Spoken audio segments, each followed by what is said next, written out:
Hello, everybody. This is your climate unit test review. This review will go over the difference between weather and climate, as well as the factors that influence climate.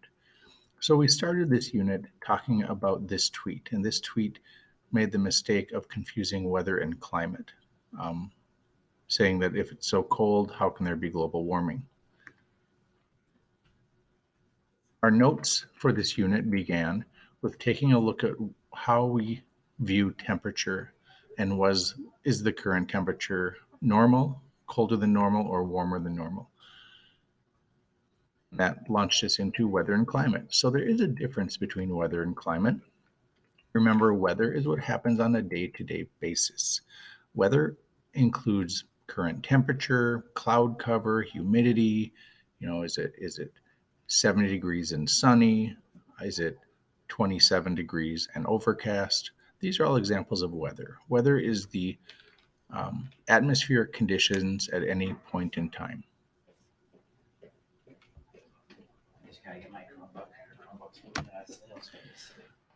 So when we talk about weather, we're looking at different climate factors, including temperature, wind speed, and the amount of precipitation or cloud cover.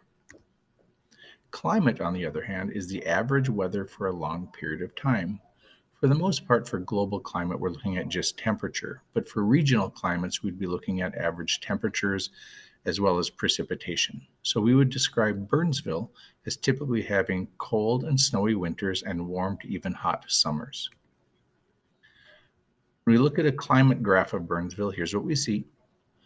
Across the bottom are the months of the year, starting with January and going all the way to December. And the red line indicates the temperature. Degrees Fahrenheit as well as degrees Celsius is shown on the y-axis, and on the right side of the y-axis is the amount of precipitation. And you can see how temperatures change as well as average monthly precipitation changes throughout the year. So climate graphs tell us what the average temperature and precipitation are during each month of the year.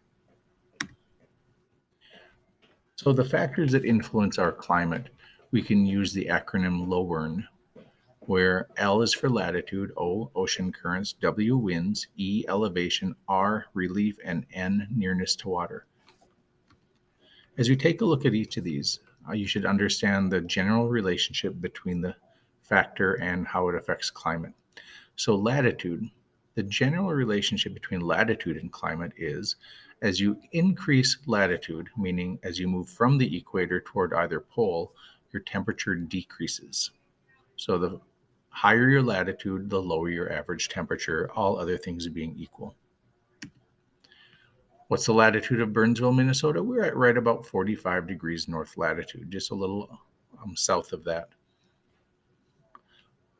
Why are equatorial areas warmer? Because of the way that the Earth and the sun relate to each other.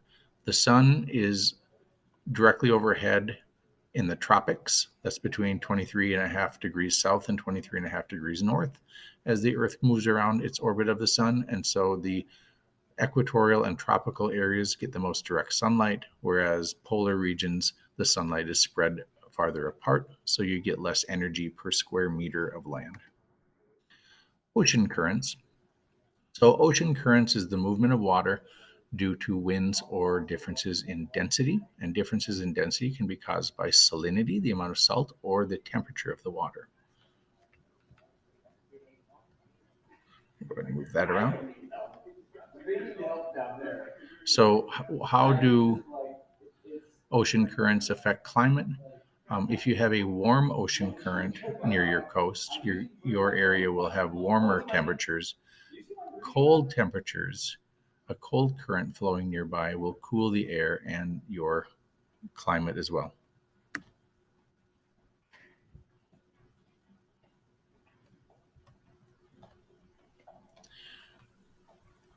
To piggyback off of that topic, we did the climate lab. The climate lab packet had you color in relative temperatures and directions of the global ocean currents. And what we saw was, I'll go ahead and switch over to it, that In each of the ocean basins is a rotation of ocean currents called a gyre. So the North Atlantic gyre is this clockwise rotation in the northern hemisphere. The South Atlantic gyre is a counterclockwise rotation. Okay.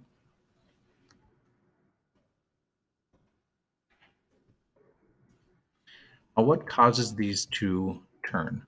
In the northern hemisphere, moving water as well as air turns to the right because of the spin of the Earth. As the Earth is spinning, things flowing over the Earth are turned to the right in the northern hemisphere and to the left in the southern hemisphere. This is called the Coriolis effect. The Coriolis effect causes winds in the northern hemisphere and water to rotate clockwise, and in the southern hemisphere, counterclockwise. As this occurs, currents tend to be warm on the east coast of continents. You can see that here. So the east coast of continents tend to have a warmer climate caused by the warmer current and water on that side. The west coast of continents tend to get currents from higher latitudes. So the California current is a cold water current, and it causes the west coast of the United States to be cooler. And the Peru current causes the west coast of South America to be cooler. And you can see that is the case for all the continents. This is the map that you drew. You identified different currents, different relative temperatures and locations. You're able to fill out this chart with the ocean basin where each is located, its relative temperature, and the direction of flow. The questions from this lab, the main focus here is the idea that warm water forms at the equator and moves away from the equator in warm currents, and cold currents form near the poles and move toward the equator. This is a exchange of warm water to the north and cool water to the south that stabilizes our climate. The topic of world ocean refers to the idea that none of the oceans stand on their own. They all flow into each other. And so you can picture the oceans on Earth as one ocean with the continents kind of in between. Depending on location, your climate can also be affected by wind. We have what are called prevailing winds. Our prevailing winds in Minnesota tend to be from the northwest. And so if you can picture a map, we get our weather from northwestern Minnesota and North Dakota. If winds originate in warm areas, you can get warmer weather brought. And if they originate from colder areas, it can cool your climate. Elevation. The factor elevation refers to how high a location is above sea level. You can also go below sea level. And the general relationship here is the higher you go in elevation, the cooler your temperature. Relief refers to the shape of the land, and what we learned here is that mainly with mountain ranges. Locations on the windward side of a mountain range, windward side is the side where the prevailing winds hit the mountain. Those tend to be wetter and cooler. As the prevailing winds hit the mountain, they're forced upward. As they're forced upward, the air cools. The moisture in the cloud condenses to form water droplets in the form of clouds and eventually rain. Then as the air continues over the mountain, it now doesn't have that moisture that was once in it, and it causes the leeward side of the mountain to be warmer and dry. A good example of this would be Seattle compared to Spokane, Washington. Seattle is on the windward side of the Cascade Mountain Range. They get a lot of rain, whereas Spokane is a more arid climate. Nearness to water. This refers to large bodies of water, specifically oceans. This can also be the Great Lakes. Oceans have a moderating effect, meaning locations on the ocean tend to not get as cold nor as hot as places inland. The reason being, water has what's called a high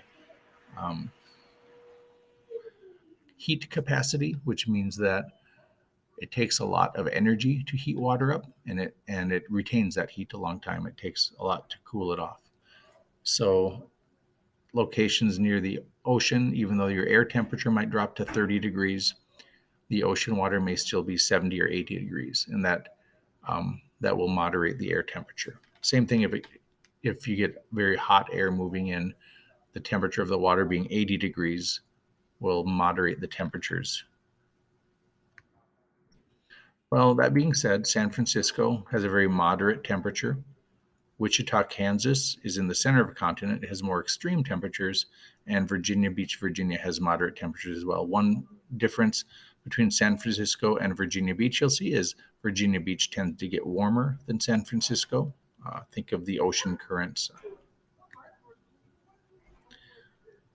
Okay, the last part we did talk about, why is Death Valley the hottest place in the United States? And so we went through the climate factors again. This was the packet lab that we did. And the main information you should review is this. We went through and marked the text here. We highlighted what was important. And these were the main relationships between each of the climate factors. The rest of the activity had you apply that information to the questions. And so the climate factors that most affect us in Burnsville, Minnesota would be our latitude, as well as our location not near a large body of water. That would cause us to have more extreme temperatures and to kind of be more on the cold side. Then the packet used this map to compare the climate factors and their effect on different points here. The first question dealt with between points A and B, and you should have noticed that there's a mountain range between them. So A would have cooler and wetter conditions, and B would have warmer and drier conditions because of the prevailing winds. Between A and C, the main difference here is latitude. They're both on the coast. There's no mountains really that affect them a whole lot other than possibly the rain here. But the bigger factor would be latitude. So C would be warmer than A. F is on top of a mountain. It's the coldest place on this map because it's both at a higher latitude and a high altitude. If we compare C and E, they're both on the coast. You would expect E to be warmer because it has a warm current next to it, whereas C cooler would have a cold water current next to it. So we went through the questions, and I'll quickly go through some of the answers that I deem are most important. Remember that both location A and C were on the coast, so they have moderated climates. And then it compared the temperature of location A with C, that the one farther north would be cooler, the one further south would be warmer because they're at different latitudes. And then location D has more extreme temperatures because they are near the center of a landmass. I'll quickly go back to that, referring to this location here. Continuing with the questions, location B and F are at the same latitude, but remember F was on top of the mountain, so it has a higher altitude. This map shows one location being extreme temperatures and one having moderate temperatures. So you should have labeled the one with extreme temperatures as letter D. That was the one in the center of the map. And then letter E was on the coast.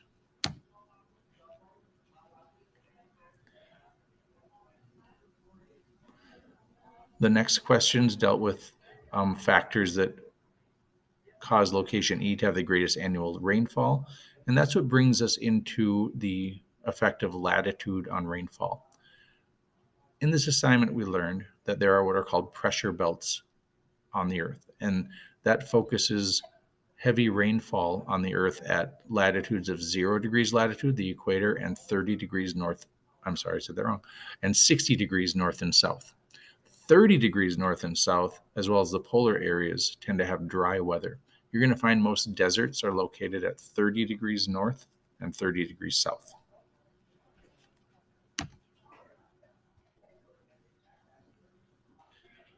The ACT questions, formatted questions, talk about Mount Kilimanjaro, that it's located in Eastern Africa at 3 degrees south. So that's very near the equator.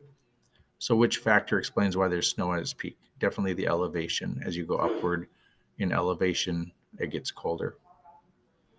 Which climate condition generally results from both an increase in distance from the equator and an increase in elevation? So both of those would cause you to have cooler temperatures. This one talked about a map that was in your activity. The idea why is D wetter than C on that map was because it was on the windward side of the mountain. And that concluded our information for this test. So why is Death Valley the hottest place in the United States? The main factor there, I mean, latitude certainly has an effect. It's in the south, but it's low elevation. All right. Your test will be on Friday. Good luck.